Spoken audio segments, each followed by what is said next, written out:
High সিরি। High. আমিও ওটাই ভাবছি, 2 ঘন্টা ধরে তুমি আমায় ফোন করলে না কেন? আরে আমার পেছনে লাগছো তো? না না, আমি আমার কিউট সোনুর পেছনে কি করে লাগি? তুমি যখন আমাকে সোনু বলে ডাকো আমার মনে কুচু কুচু কুচু হয়। কি হয় যেন বললি তোর মনের মধ্যে? কুচ্চু কুচ্চু। হ্যাঁ হুম? আরে স্যার এ হলো আমার ইনফর্মার, এর থেকে ইম্পর্টেন্ট ইনফরমেশন নিচ্ছি। তোর ইনফর্মার? আমি একটু দেখি। ও স্নেহাল। পঙ্কজ, এ তোর কোন ইনফর্মার রে, যার নাম আমি আগে কোনোদিন শুনিনি? আরে স্যার ছাড়ুন না, আমি না একে ম্যাট্রিমোনিয়াল সাইটে পেয়েছিলাম, ভালো বন্ধুত্ব হয়ে গেছে আমাদের মধ্যে। হ্যালো। হ্যাঁ, আরে না না ওই ফ্রেডি স্যার বলছিলেন যে কিছু না স্যার, পঙ্কজের একটা ইম্পর্টেন্ট ফোন এসেছে। পঙ্কজের ইম্পর্টেন্ট ফোন এসেছে, তা তুমি ওখানে কি করছো? এদিকে এসো। যে ইম্পর্টেন্ট কাজটা দিয়েছিলাম তার কি হলো? 1 মিনিট স্যার। হ্যালো। হ্যাঁ বেবি সরি, একটা কাজ করছিলাম। আচ্ছা তুমি কি তোমার হোটেলে পৌঁছে গেছো? হোটেল? এখনো আমি পুনেই পৌঁছতে পারিনি আর তুমি হোটেলের কথা বলছো? কি? তুমি তো কোন সকালে বেরিয়েছো? সেটাই তো, দেখো না এই জিপিএস আমায় কোথায় পৌঁছে দিয়েছে। আমি একটা কাঁচা রাস্তা দিয়ে যাচ্ছি। আরে কাঁচা রাস্তা দিয়ে কেন যাচ্ছো? সোজা হাইওয়ে দিয়ে যাও না। আরে আমি হাইওয়ে দিয়েই যাচ্ছিলাম, জিপিএস দেখালো ওখানে নাকি ট্রাফিক জ্যাম আছে, তাই ভাবলাম শর্টকাট নিয়ে নি, ফেসে গেলাম আমি। আচ্ছা তুমি একটা কাজ করো, রাস্তা যদি কাউকে দেখতে পাও তাকে রাস্তাটা জিজ্ঞেস করে নাও। হ্যাঁ আমি কাউকে জিজ্ঞেস করছি, হ্যাঁ তুমি একটু হোল্ড করো। ওকে।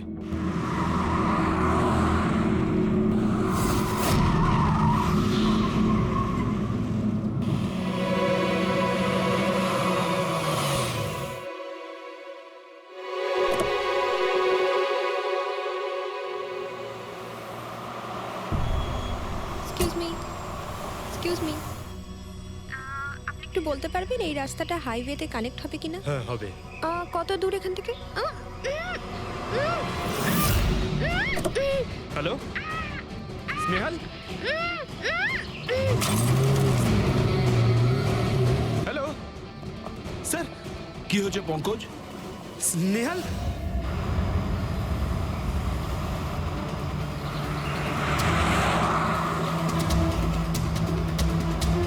স্যার, এটা এটা স্নেহালের গাড়ি স্যার।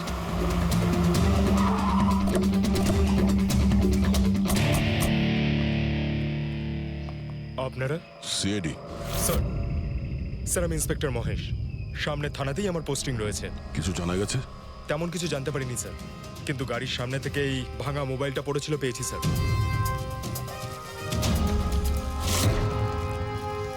স্যার এটা স্নেহালের স্যার।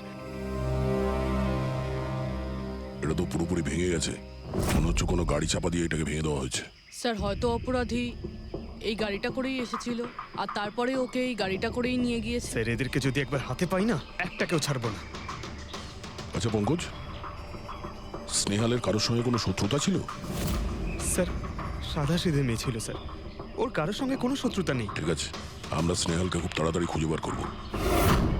এটা স্নেহালের ব্যাগ, পার্টস,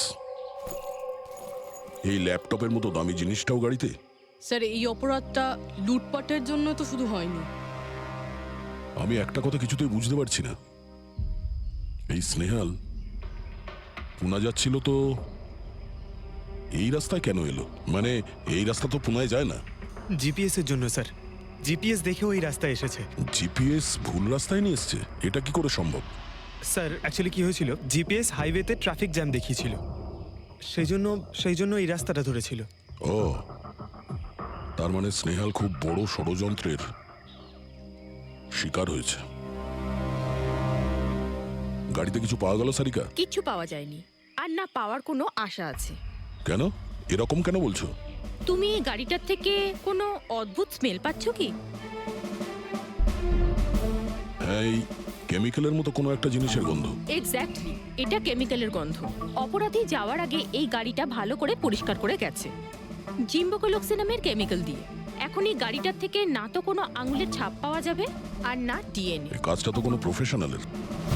স্যার খুনি যদি প্রফেশনাল হয় তাহলে ওকে খুঁজতে অনেক সময় লেগে যাবে স্যার। পঙ্কজ, তোমাকে কিছুক্ষণের জন্য ভুলতে হবে যে স্নেহাল তোমার বন্ধু, একজন সিআইডি অফিসারের মতো ভাবো।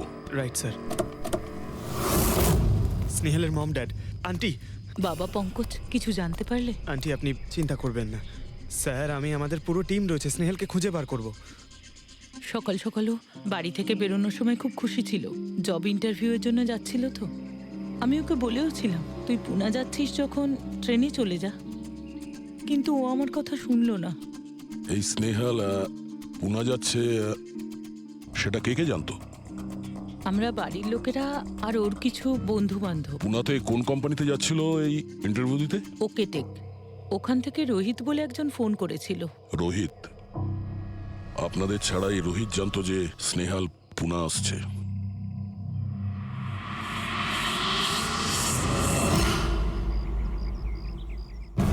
এই ইনফরমেশনটা পেয়ে গেলে স্যার আমরা অনেকটা এগিয়ে যাব। হ্যালো স্যার, আমি হলাম রোহিত, এই কোম্পানির এইচআর ম্যানেজার। রোহিত, স্নেহাল নামের একটা মেয়ে তোমার কোম্পানিতে আসার কথা ছিল না জব ইন্টারভিউ দিতে? জব ইন্টারভিউর জন্য? আগে না তো। না মানে কি বলতে চাইছেন? এই ইমেলটা আপনাদের কোম্পানি থেকে পাঠিয়েছিল তো? এটা তো আমাদের কোম্পানির ইমেল অ্যাড্রেসই নয়, কেউ নকল ইমেল থেকে হয়তো এনাকে বোকা বানিয়েছে। আচ্ছা, এরকম না তো যে এখন তুমি আমাদের বোকা বানাচ্ছ? হ্যাঁ স্যার, এই দেখুন আমার কার্ড, এখানে কোম্পানির ইমেল আইডি পরিষ্কার করে লেখা আছে। যদি আপনি চান তাহলে আমি কোম্পানির বসের সাথেও আপনার দেখা করাতে পারি। আমাদের কোম্পানির সমস্ত পজিশনই ফুল আছে, আর এখানে কোনো কাজের জন্য কোনো ইন্টারভিউই চলছে না। স্যার, তার মানে এই ইমেলটাও ওই অপরাধীরাই পাঠিয়েছে। অনেক বড় প্ল্যানিং করেছিল কেউ, সে যেই হোক স্নেহালের সম্পর্কে অনেক কিছু জানে। পঙ্কজ, একটু ঠান্ডা মাথায় ভেবে তারপরে বলো, স্নেহালের সঙ্গে কারোর কি কোনো শত্রুতা ছিল? না স্যার। আরে একটু ভেবে চিন্তে বলো, হয়তো কখনো বলেছিল কারোর সঙ্গে ঝগড়া হয়েছিল। হ্যাঁ, মনে করো। দেখো ভাই পঙ্কজ, পৃথিবীতে এমন কোনো মানুষ নেই যার কখনো না কখনো কারোর সঙ্গে মনোমালিন্য হয়নি। তবে আরে ছোটখাটো ঝগড়া হয়তো হয়েছিল কারোর সঙ্গে। স্যার, ছোটখাটো ঝগড়া হয়তো ওর বন্ধুদের সঙ্গে হয়েছে স্যার, কিন্তু এমন বড় কোনো ব্যাপার হয়নি যে ওকে কেউ এভাবে তুলে নিয়ে যাবে। আর স্যার, স্নেহালের বাড়িতে কোনো কিডন্যাপারের ফোন পর্যন্ত যায়নি মুক্তিপণের টাকা চেয়ে। স্যার, ও মিডল ক্লাস ফ্যামিলি থেকে বিলং করে স্যার। আর স্যার, কেউ যদি মুক্তিপণ দাবি করে ওরা দিতেও পারবে না। পঙ্কজ, তুমি বলছিলে যে জিপিএস ওকে ভুল রাস্তায় পাঠিয়েছিল, তাই তো? আর জিপিএস থেকে ও বুঝতে পেরেছে যে ট্রাফিক জ্যাম আছে এক্সপ্রেসওয়েতে, তাই তো? Yes sir. কিন্তু স্যার, ট্রাফিক পুলিশের লোকরা তো বললেন হাইওয়েতে কোনো জ্যামই ছিল না সেদিন। সেটাই তো, তার মানে জিপিএস ওকে ভুল ইনফরমেশন দিয়েছিল। স্যার, জিপিএস ভুল ইনফরমেশন কি করে দিতে পারে স্যার? আজকাল তো প্রায় সকলেই জিপিএস ব্যবহার করে। প্রবলেম জিপিএস এ নয়, প্রবলেম হলো এটা যে আজকাল যেভাবে computer, mobile phone, laptop hack হয়, সেভাবে জিপিএসও হ্যাক করা যেতে পারে। হ্যাঁ, হতেই পারে। আর অপরাধীরা যেখানে এরকম প্ল্যান করতে পারে, তখন জিপিএস হ্যাক করা ওদের কাছে কোনো ব্যাপারই না। স্যার, স্যার, বিগত 5-6 মাসে এরকম আরো অনেক লোক আছে যারা স্নেহালের মতনই গায়েব হয়ে গেছে। এদেরও গাড়ি থেকে কিডন্যাপ করা হয়েছে, আর সেই কেমিক্যালও ছেটানো হয়েছিল ওই গাড়িগুলোর মধ্যে, যাতে প্রমাণ লোপাট করা যায়। ও মাই গড, কি হয়েছে স্যার? এখনো পর্যন্ত এদের খুঁজেই পাওয়া যায়নি।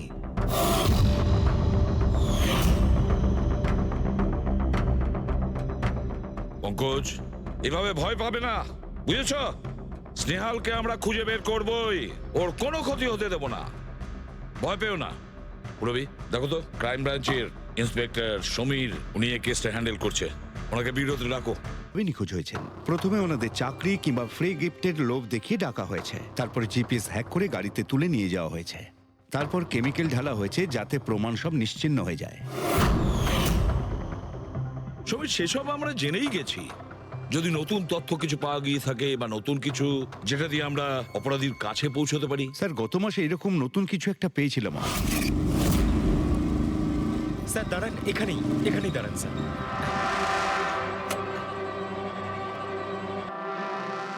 কোথায় আছে? ওই যে স্যার, ওই গাছটার নিচে।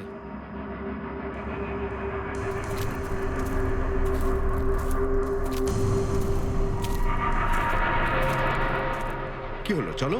না স্যার, আপনি যান। আরে ঘাবড়াচ্ছ কেন, আমি আছি তো তোমার সঙ্গে, এসো। না স্যার, আমার ভয় লাগে ভীষণ। আচ্ছা, জায়গাটা কোথায়? ওই যে স্যার, ওইখানে গাছটার নিচে। দাও, আমাকে দাও।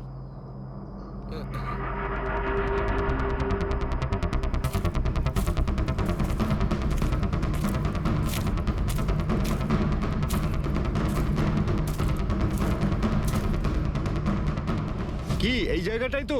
হ্যাঁ স্যার।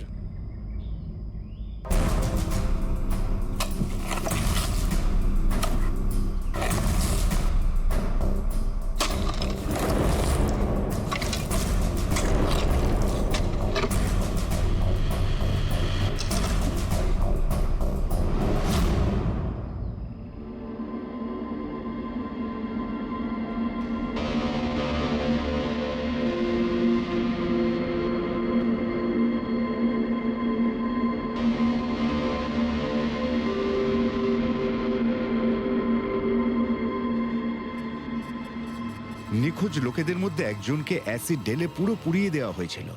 আপনি এটা কি করে জানলেন যে যে মারা গেছে সে এদের মধ্যে কেউ একজন? অন্য কেউ তো হতে পারে। ডেন্টাল রিপোর্ট থেকে জানা গেছে ওই লাশটা ভিকটিম নাম্বার 4 রিচা কুমারের।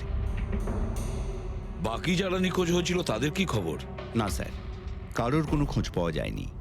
রিচার সাথে যা হয়েছে তা দেখে আমার মনে হচ্ছে না যে ওনাদের মধ্যে আদৌ কেউ আর বেঁচে আছেন। স্যার, তার মানে স্যার, স্যার স্নেহালও বাঁচবে না। স্নেহালকেও মেরে ফেলবে স্যার। পঙ্কজ, দেখ, নিয়ে যাও ওকে বাইরে। পঙ্কজ, আয় ভাই। স্যার, হতে পারে এটা কোনো সিরিয়াল কিলারের কাজ, হয়তো। না পুরবি, আমার তো মনে হয় না এটা কোনো সিরিয়াল কিলারের কাজ, কারণ নর্মালি সিরিয়াল কিলারের একটা প্যাটার্ন আছে, প্যাটার্ন খুন করার, কাউকে মেরে ফেলার। কিন্তু না না, জানি না কেন, তবুও সিরিয়াল কিলার মনে হচ্ছে না আমার। এই দেখো, সে যেই হোক, এ তো যাকে তাকে মারছে, সে কোনো মেয়ে বা মহিলা হোক বা কোনো পুরুষই হোক। এই দেখো, এরা হলো সবাই স্টুডেন্ট, বয়সটাও এদের কাছে কোনো ব্যাপার না। এটা নিশ্চয়ই অন্য কোনো ব্যাপার। এই দেখো, এই নাতাশা বেচারি তো, আরে নাতাশার সঙ্গে যখন দুর্ঘটনা ঘটে তখন ওর সঙ্গে ওর বয়ফ্রেন্ডও ছিল, কুলদীপ, কুলদীপ নাম ওর। হ্যাঁ স্যার, আমি ওনাকে 3 বার জিজ্ঞাসাবাদ করেছি, তারপরে কিন্তু বিশেষ কিছু আমি জানতে পারিনি। কুলদীপ, স্যার, এটা আমার ভুল। আমার সেদিন নাতাশাকে একা গাড়িতে ছেড়ে যাওয়া উচিত হয়নি। সবকিছু শুরু থেকে বলো, সব কথা ডিটেলে। স্যার, নাতাশা এমআইবি কোম্পানিতে রিসেপশনিস্টের জব করত। তখনই একদিন হঠাৎ করে কোনো বড় কোম্পানি থেকে ভালো জবের অফার এসেছিল। Sir, 1 minute.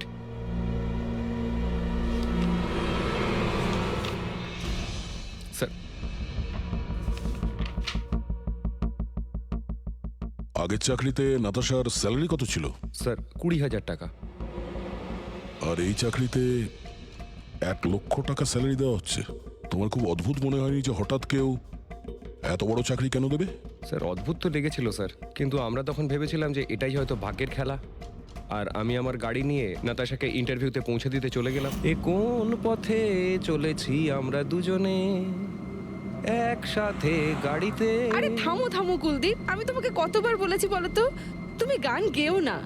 আসলে তুমি বড্ড বেসুরে গাও। ওরে বাবা, আমি গান গাইছি না, আমি এটা জিজ্ঞেস করছি যে আমরা এটা কোথায় এলাম। এই রাস্তা তো আগে কোনোদিন দেখিনি আমি। তুমি শুধু জিপিএস ফলো করো, নিজের বুদ্ধি খাটাতে যেও না। আরে বাবা, মনে হচ্ছে আমরা ভুল রাস্তায় ঢুকে পড়েছি। এক কাজ করি, আমি বরং ইউটার্ন নিই, আর যে রাস্তা চিনি সেই রাস্তা দিয়েই যাই। ওকে। আরে ও মাই গড, আবার কি হলো? মনে হচ্ছে পাংচার হয়ে গেছে।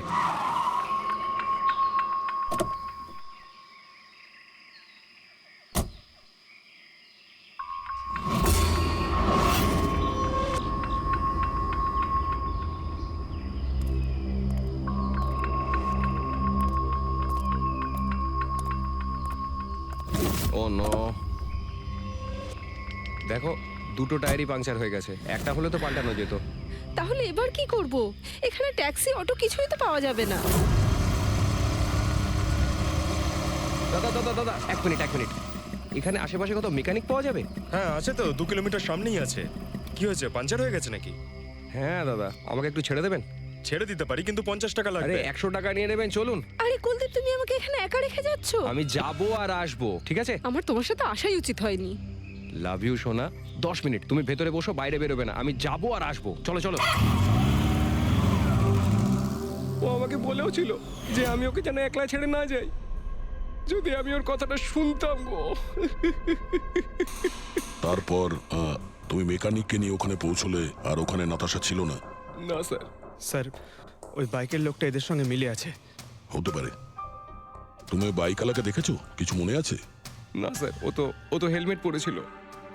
আচ্ছা, ওই বাইকের নাম্বার মনে আছে? না স্যার, সেই সময় আমার নাতাশাকে ইন্টারভিউ পৌঁছে দেবার তাড়া ছিল, তাই খেয়াল করিনি।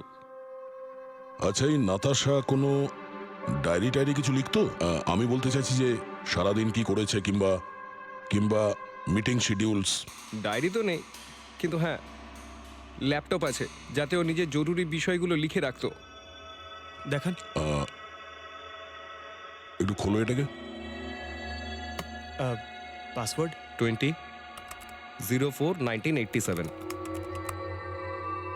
এটা নাতাশা? আগে হ্যাঁ স্যার। এই দুর্ঘটনা ঘটেছিল 6 মার্চ। দেখো তো দুর্ঘটনার আগেও কোথায় গেছিল। ওর শিডিউলটা চেক করো।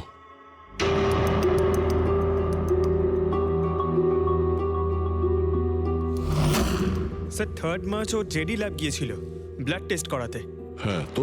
স্যার 1 সপ্তাহ আগে স্নেহালও ওখানে গিয়েছিল জেডি ল্যাবে। কি বোরিং ফিল্ম দেখালে তুমি আমাকে, জানো মাথা ধরে গেল।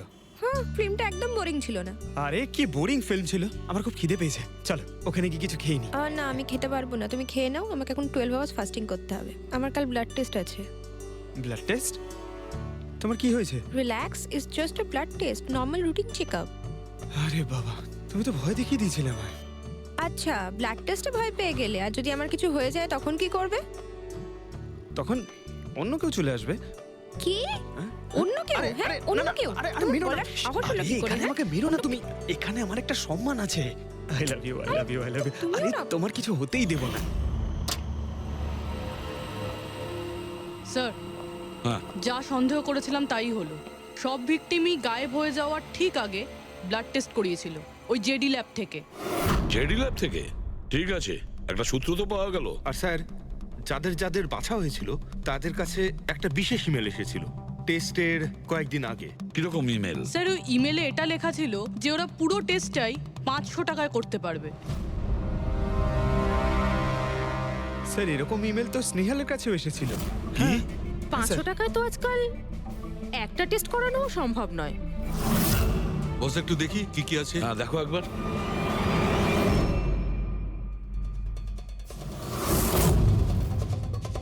আরে এটা তো একটা বিশাল লম্বা টেস্টের লিস্ট দেখছি।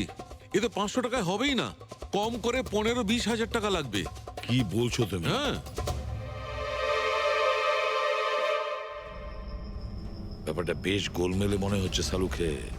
এটার তো একটাই কারণ হতে পারে সালুখে, যে টেস্ট করা আর লোকদের সিলেক্ট করা, সুস্থ লোকদের নির্বাচন করা, তারপর তাদের অপহরণ করে মেরে ফেলা। কিন্তু কেন কেন ওরা মারছে?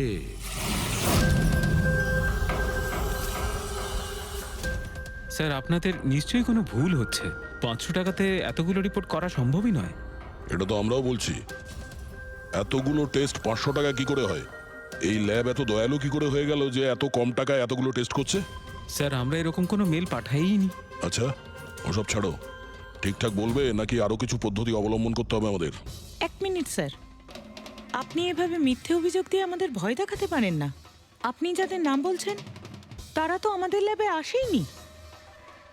এই দেখুন, এটা হলো আমরা আমাদের জানি যে records। ওরা এখানে আসেনি। ওদের বাড়ির লোক বলেছে যে এই ল্যাব থেকে হোম টেকনিশিয়ান গিয়েছিল ওদের বাড়িতে ব্লাড স্যাম্পল নেওয়ার জন্য। ডাকো সবাইকে। এই লিস্টটা দেখে বলুন আপনাদের মধ্যে কে এদের বাড়িতে গিয়েছিল ব্লাড স্যাম্পল নিতে।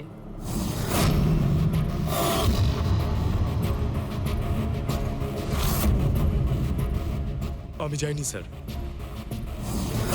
আমি যাইনি স্যার। আমিও যাইনি স্যার। কেউ যায়নি? তাহলে ব্লাড স্যাম্পল নিজে থেকেই ওদের ঘর থেকে উড়ে এখানে চলে এলো? হ্যাঁ, এই ফিস করাটা বন্ধ করুন, জোরে বলুন, নাকি সিআইডি ব্যুরোতে গিয়ে কথা বলবো? স্যার অ্যাকচুয়ালি আপনারা ঠিকই বলেছেন, আমরা ভিকটিমদের বাড়ি যাইনি, বরং ওরা এখানে এসেছিলেন টেস্ট করাতে। কিন্তু সেই দিন নয় যেদিন আপনি বলছেন। এই দেখুন, কয়েক মাস আগে এসেছিলেন ব্লাড টেস্ট করাতে, ওইসব রিপোর্টস করাতে নয়। অর্ধেক সত্য তো তুমি বলে দিয়েছো, এবার পুরোটাই বলে দাও।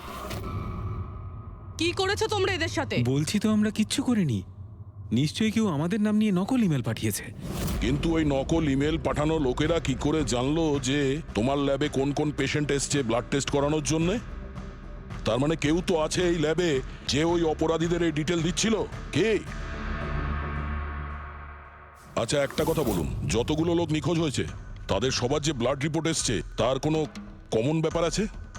কোনো কমন একই রকম রোগ কিংবা ব্লাড গ্রুপ এক? না স্যার, কিছুই কমন ছিল না। সবার ব্লাড গ্রুপ একদম আলাদা আলাদা ছিল, কোনো অসুখও ছিল না। মানে সবার রিপোর্টই ঠিক ছিল? পুরবী, পঙ্কজ, এদের সবাইকে গাড়িতে বসাও, ব্যুরো নিয়ে চলো এদের। কিন্তু আমি তো কিছুই করিনি স্যার। আমি একদম সত্যি বলছি স্যার, আমি সম্পূর্ণ নিরপরাধ। স্যার আমিও তো কিছু করিনি।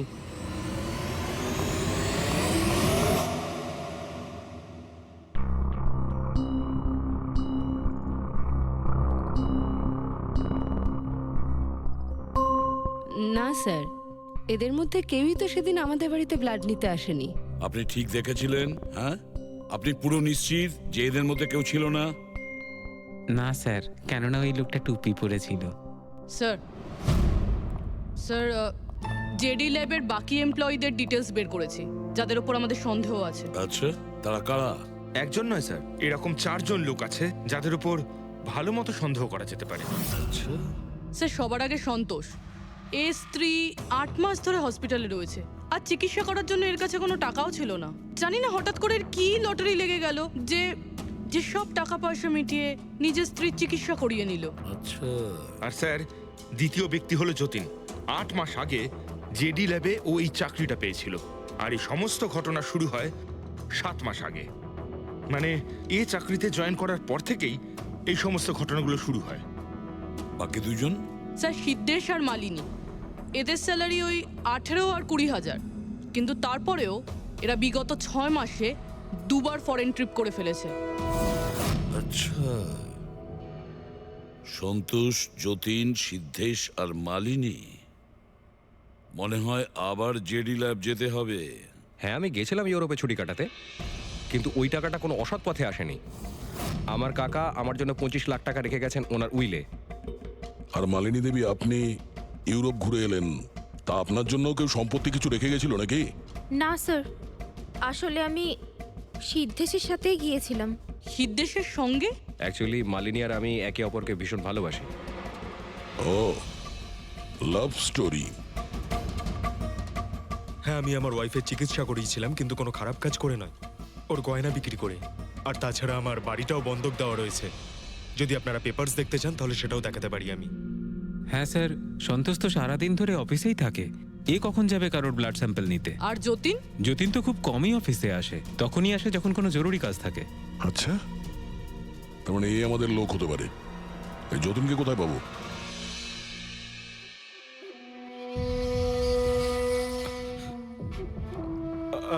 আমি কথা দিচ্ছি স্যার, কাউকে কিচ্ছু বলবো না, আমি কিচ্ছু বলবো না কাউকে। এই শপথ বাক্য সিনেমাতেই ভালো লাগে, বুঝেছো? আর আমাদের কাজের নিয়ম তো খুব ভালো করেই তুমি জানো। স্যার আমি শহর ছেড়ে চলে যাবো স্যার, আমি এই দেশটাই ছেড়ে চলে যাবো। ওরা আমাকে কোনোদিনও খুঁজে পাবে না sir. Sir please sir. Jatin, নিজের আর আমাদের সময় একদম নষ্ট করো না। যার যখন চোখ বন্ধ করার সময় আসবে তাকে তো চোখ বন্ধ করতেই হবে, বুঝেছো?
যতীন, স্যার ধোঁয়া বেরোচ্ছে স্যার। স্যার স্যার ভেতরে কিছু পুড়ছে স্যার। যতীন, যতীন, ও নো, যতীন, ও নো, যতীন, কি হয়েছে? তুমি ঠিক আছো? কে করেছে এরকম? কার জন্য কাজ করো তুমি, বলো। ওই চোখটা সব কিছু দেখতে পায়, সব ভাইকে দেখতে পায়।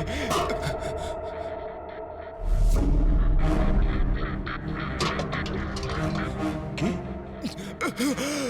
যতীন, যতীন, যতীন, ও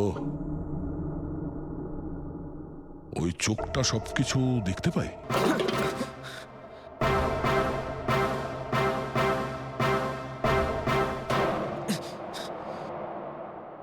স্যার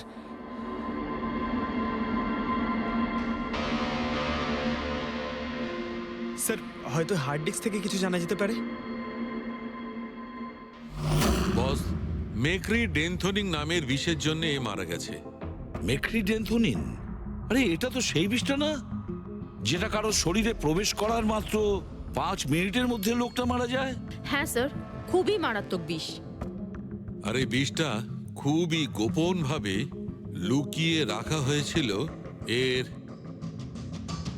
এই আংটিটার মধ্যে। বস, এইটাতে, এই আংটিতে লুকিয়ে রাখা হয়েছিল। এই দেখো,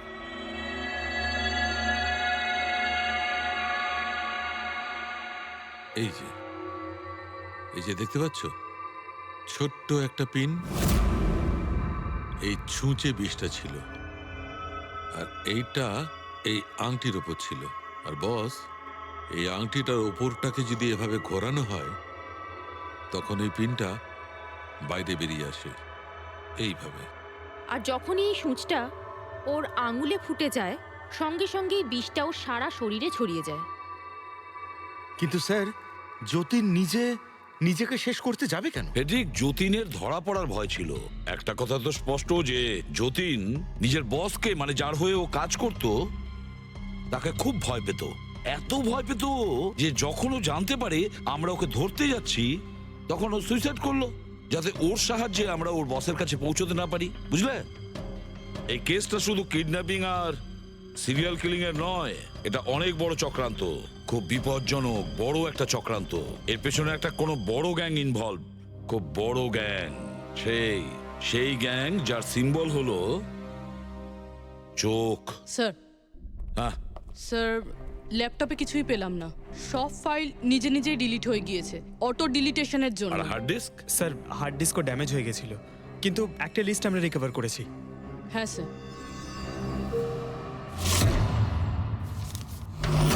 আরে এতে 100-এরও বেশি নাম রয়েছে।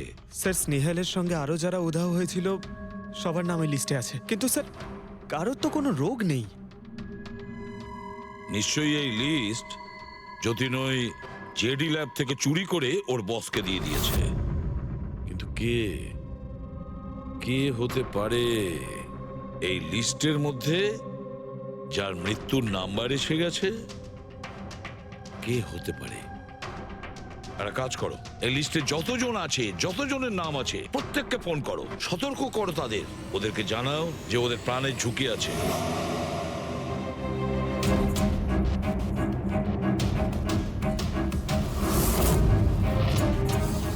কি?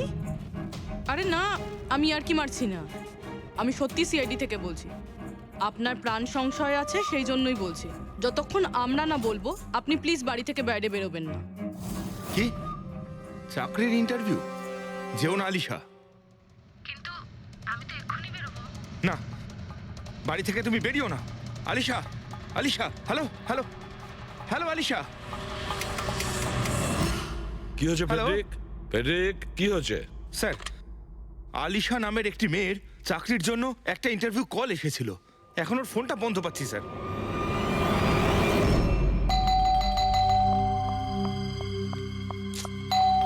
ওহো, এখন আবার কে এলো?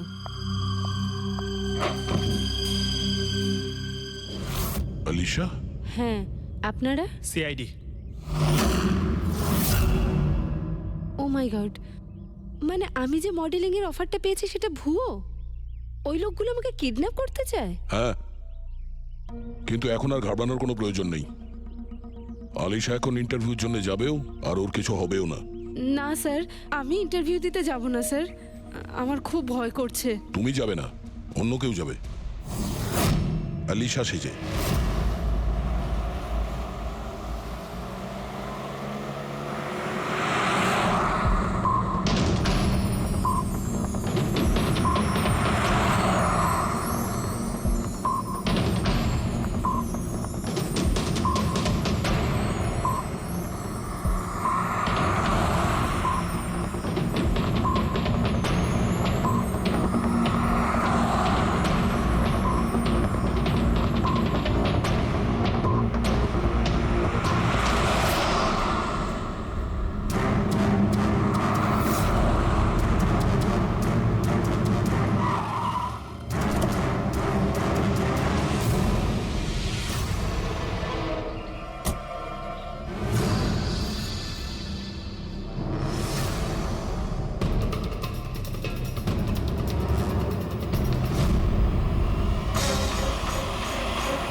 Excuse me, Yes. অ্যাকচুয়ালি আমি রাস্তা হারিয়ে ফেলেছি।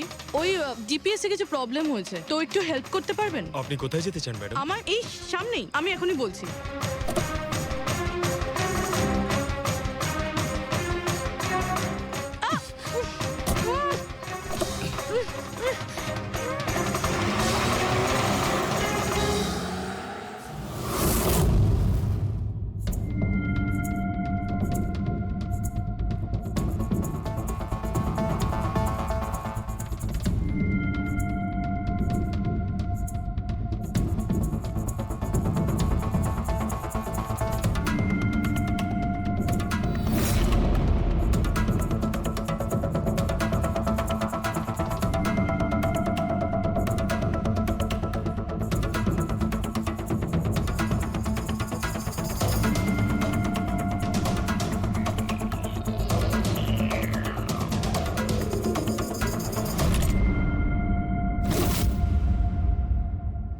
এসব কি করেছিস তুই? আলিশার বদলে অন্য একজনকে তুলে নিয়ে এসেছিস। আরে ভাই, এতে আমি কি করব? গাড়িটাও আলিশার ছিল আর মোবাইলটাও আলিশারই ছিল। তাহলে আলিশার ব্লাড গ্রুপটা কোথায়? তোকে তো এবার বসই দেখতে।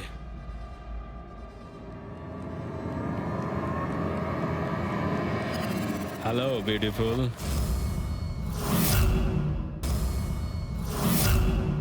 আমাকে খুঁজছিলে নাকি? নাও, এসে গেছি আমি তোমার কাছে।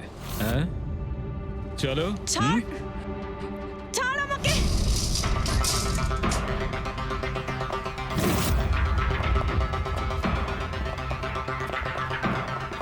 পালানোর চেষ্টা, বিউটি উইথ ব্রেনস।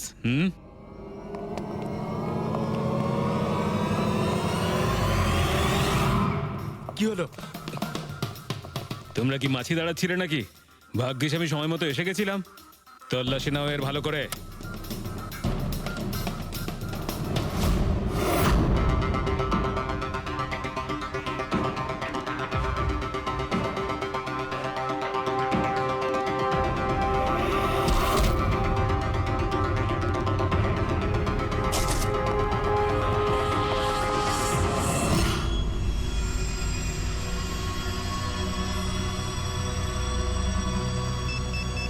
বস, জুতোতে কি আছে? নিজেই দেখে নাও।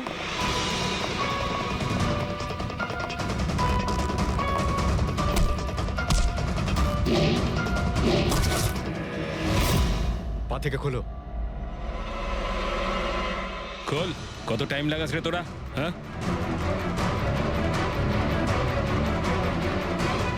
এই কি হয়েছে ভাই? Tracking device.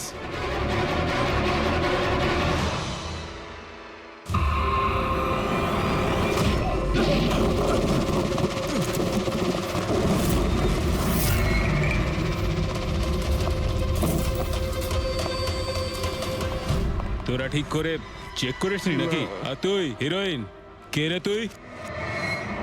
তোদের কাল। আচ্ছা, সিআইডি। ও পালাও।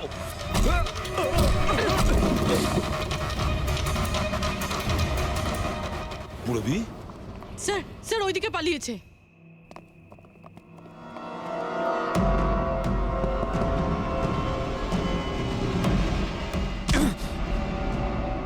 স্নেহাল, এসো তাড়াতাড়ি বেরো। কেউ আছে? বেরিয়ে এসো, তাড়াতাড়ি এসো। আসুন, বাইরে আসুন, আসুন তাড়াতাড়ি। এইদিকে, সামলে সামলে।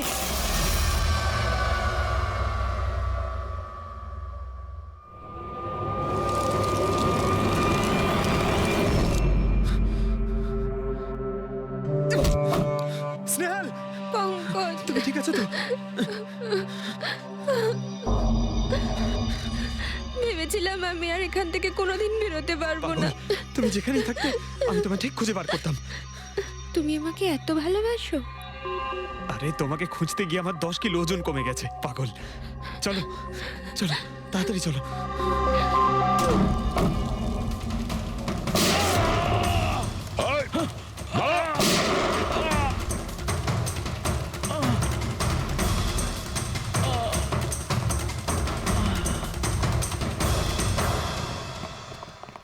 এত সহজে তোকে মরতে দেবো না।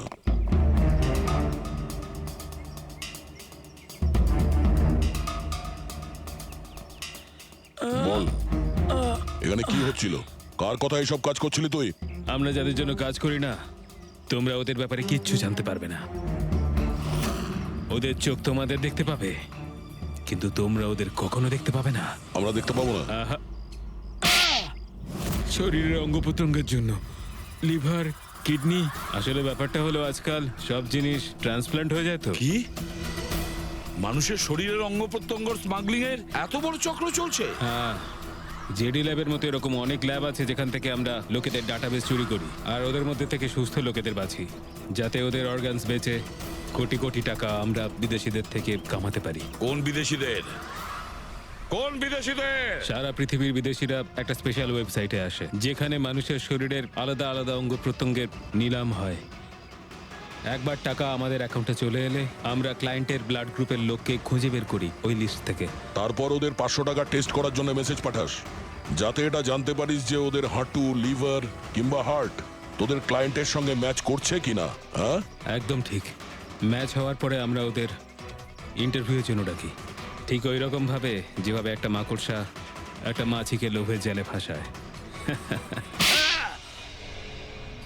এইসব বাজে কাজ করার পরেও আবার দাঁত বার করে হাসছিস? নিজের কাজের জন্য একটুও লজ্জা বা অনুতাপ হচ্ছে না তোর? হাসি তো আমার তোমাদেরকে দেখে পাচ্ছে সিআইডি। আমাকে ধরে তোমাদের কি মনে হচ্ছে তোমরা বিরাট বড় তীর মেরে দিয়েছো? আমাদের মতো কোনো অর্গান গ্যাংকে ধরা মানে হলো ঠিক যেন সমুদ্র থেকে এক মগ জল তোলা। আচ্ছা, আগে এটা বল, আগে বল তোর বাবাকে। মারো আমাকে, আমিও এটাই চাই যে তুমি আমাকে মেরে ফেলো, কেননা আমি জ্যান্ত ধরা পড়েছি জানতে পারলে না? আমার বস, আমার বন্ধু, আমার পরিবার, আমার বাড়ির লোকজন সবাইকে মেরে ফেলবে। কে তোদের বস আর কে কে শামিল আছে তোদের এই চক্রে? এর উত্তর আপনি আমার মুখ থেকে কোনোদিন শুনতে পাবেন না এসিপি স্যার।